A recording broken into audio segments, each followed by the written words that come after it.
नमस्कार दोस्तों, आज के इस खास विश्लेषण में हम एक बहुत ही इंटरेस्टिंग टॉपिक पर बात करने वाले हैं। डिजिटल दुनिया में हर दिन कोई ना कोई नया चेहरा वायरल हो जाता है, राइट? लेकिन क्या हमने कभी रुककर सोचा है कि इसके पीछे की असली साइंस क्या है? आज हम सिर्फ एक वायरल स्टार की कहानी पर नहीं रुकेंगे, बल्कि उस पूरे डिजिटल इकोसिस्टम की चीर-फाड़ करेंगे जो इन रातों-रात बनने वाले सितारों को जन्म देता है। हम कालू पुतिक नाम के एक इंटरनेट फिनोमेनन के जरिए इस पूरे सिस्टम को समझने की कोशिश करेंगे। तो चलिए बिना किसी देरी के शुरू करते हैं। अब इस लाइन पर जरा गौर करते हैं जो हमने सीधे अपने सोच से उठाई है।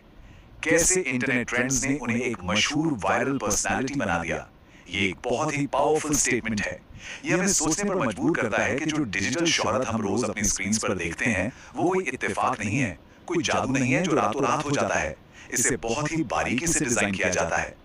इंटरनेट के ट्रेंड्स कैसे एक आम इंसान को एक प्रोडक्ट में बदल देते हैं, यही हमारे आज के इस विश्लेषण का कोर आइडिया है। आज की इस चर्चा को हमने 4 हिस्सों में बांटा है। पहला, कालू पुतिक फिनोमेनन। दूसरा, वायरल फेम की इंजीनियरिंग। तीसरा, मोटिवेशन चैनल इकोसिस्टम। और अंत में हम देखेंगे कि आखिर इंटरनेट अटेंशन के पीछे असली कारण क्या है। तो आइए सबसे पहले बात करते हैं हमारे पहले भाग की, यानी कालू पुतिक फिनोमेनन। अब यहाँ एक बहुत ही कमाल का कॉन्ट्रास्ट देखने को मिलता है। जब कोई वायरल मीम बॉय बनता है तो हमारे दिमाग में लाखों व्यूज की इमेज बनती है, लेकिन जरा सोचिए, इसी क्रिएटर की रियल लाइफ स्टोरी बताने वाले एक बायोग्राफिकल वीडियो पर महज 1604 व्यूज हैं। सिर्फ 1600। ये वो एग्जैक्ट मोमेंट है जब एक इंसान जो सिर्फ एक मीम था, इंटरनेट पर एक प्रॉपर सर्चेबल सब्जेक्ट बन रहा है। ये एक बहुत बड़ा सवाल खड़ा करता है कि इंटरनेट पर जो शोहरत रातों रात मिलती है वो असल में कितनी लंबी चलती है और वो दूसरे फॉर्मेट्स में कितनी आसानी से फिट बैठ पाती है। और इसी से हम आते हैं अपने दूसरे भाग पर, जो है वायरल फेम की इंजीनियरिंग। अब जो चीज सच में सबसे ज्यादा दिमाग घुमाने वाली है वो ये है कि ये महज कुछ रैंडम शब्द नहीं है। ये वो एग्जैक्ट कीवर्ड्स और हैशटैग्स हैं जिन्हें क्रिएटर ने प्लेटफॉर्म के एल्गोरिथम को अपने फेवर में करने के लिए यूज किया है। इंटरनेट वायरल और मीम कल्चर जैसे टैग्स लगाकर एक जीते जागते इंसान की जिंदगी को लिटरली डेटा पॉइंट्स में बदल दिया गया है। ये साफ दिखाता है कि पर्दे के पीछे इंटरनेट की इस शोहरत का पूरा गणित आखिर काम कैसे करता है। इसी से जुड़ी एक और बहुत दिलचस्प बात है। सोर्स में हमने देखा कि क्रिएटर ने अपने डिस्क्रिप्शन में सीधे YouTube SEO हैशटैग का इस्तेमाल किया है। मतलब ये तो सीधे फोर्थ वॉल तोड़ने वाली बात हो गई ना। क्रिएटर खुला बता रहा है कि उसे इस गेम के रूल्स पता है। वो जानबूझकर टाइटल्स और डिस्क्रिप्शन को ऐसे सेट कर रहा है ताकि सर्च रिजल्ट्स में वो सबसे ऊपर आ सके। ये कोई तुक्का नहीं है, ये एक बहुत ही सॉलिड और फूल प्रूफ स्ट्रेटजी है। चलिए अब आगे बढ़ते हैं अपने तीसरे हिस्से की तरफ, द मोटिवेशन चैनल इकोसिस्टम। इस नंबर पे जरा गौर फरमाइए, 2,84,000। ये कोई छोटा मोटा नंबर नहीं है। ये उस रोहित राज मोटिवेशन चैनल के सब्सक्राइबर्स हैं जिसने कालू पुतिक की वायरल सक्सेस का एनालिसिस किया है। इससे ये बात बिल्कुल साफ हो जाती है कि हम किसी नए या नौसिखे क्रिएटर की बात नहीं कर रहे हैं। ये एक एस्टैब्लिश्ड चैनल है जिनकी अपनी एक तगड़ी ऑडियंस है और प्लेटफॉर्म पर उनका एक पक्का वजूद है। अगर हम इस इकोसिस्टम के बिजनेस मॉडल को डिकोड करें तो सोर्स में हमें 2 मेन तरह का कंटेंट मिला। पहला है कंटेंट टाइप ए, जो कालू पुतिक जैसे लोगों की वायरल सक्सेस का पूरा पोस्टमार्टम करता है, और दूसरा है कंटेंट टाइप बी, जो लोगों को सिखाता है कि ब्लॉगिंग से पैसा कैसे कमाएं या इंस्टाग्राम से पैसे कैसे बनाएं। ये एक बहुत ही क्लासिक इंटरनेट मॉडल है। पहले दूसरों की सक्सेस का एनालिसिस करके ऑडियंस को अट्रैक्ट करो और फिर उसी ऑडियंस को सक्सेसफुल होने का सपना बेचो। है ना कमाल का सिस्टम।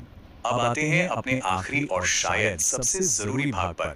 आखिर वो क्या चीज है जो इंटरनेट अटेंशन को ड्राइव करती है। ये डेटा बहुत ही बेहतरीन तरीके से दिखाता है कि इंटरनेट का एल्गोरिथम असल में किस तरह के कंटेंट को पुश कर रहा है। हमने रिकमेंडेशंस को 4 हिस्सों में बांटा है।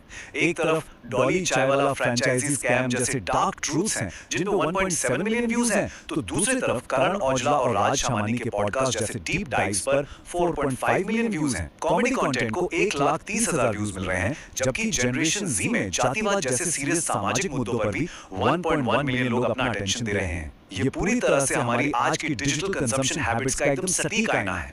सक्सेस की इस जबरदस्त गैप को महसूस कीजिए। एक तरफ वो कालू पुतिक का नया माइक्रो ट्रेंड है जो महज 1600 व्यूज पर अटका है, और दूसरी तरफ राज शमानी और ध्रुव राठी जैसे एस्टैब्लिश्ड दिग्गज हैं जिनके व्यूज मिलियंस में, जैसे 4.5 मिलियन और 13 मिलियन तक जा रहे हैं। ये हमें एक बहुत ही कड़वी सच्चाई बताता है कि एल्गोरिदम की दुनिया में सक्सेस की सीलिंग कितनी ऊंची है।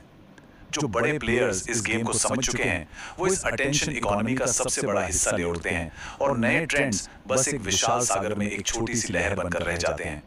इन रिकमेंडेशंस को और गहराई से देखने पर एक बहुत ही सॉलिड पैटर्न सामने आता है।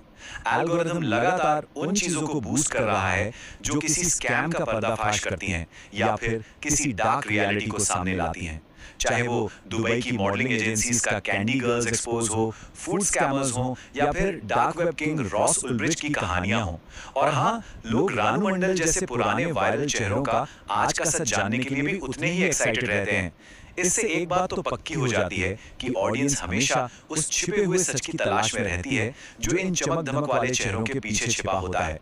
और अब इस पूरे एनालिसिस के बाद हम एक बहुत ही जरूरी सवाल पर आ गए हैं। हमारे सोर्स में एक वीडियो रेकमेंडेड था, आज कहां है ये लेजेंडरी मीम्स, जिस पर 1.3 मिलियन व्यूज थे। तो जरा सोचिए, अगर ये एल्गोरिदम नाम की मशीन लगातार बिना रुके नए नए ट्रेंड्स की डिमांड करती है तो जो चेहरे आज वायरल हैं कल उनका क्या होगा? क्या कल उनका कोई वजूद बचेगा? डिजिटल दुनिया में अटेंशन की इस क्षणभंगुर प्रकृति को समझने के लिए ये एक ऐसा सवाल है जिस पर हमें सच में सोचना चाहिए। इसी सवाल के साथ हम आज के इस विश्लेषण को यहीं खत्म करते हैं। इस डीप डाइव में हमारे साथ जुड़ने के लिए बहुत बहुत शुक्रिया।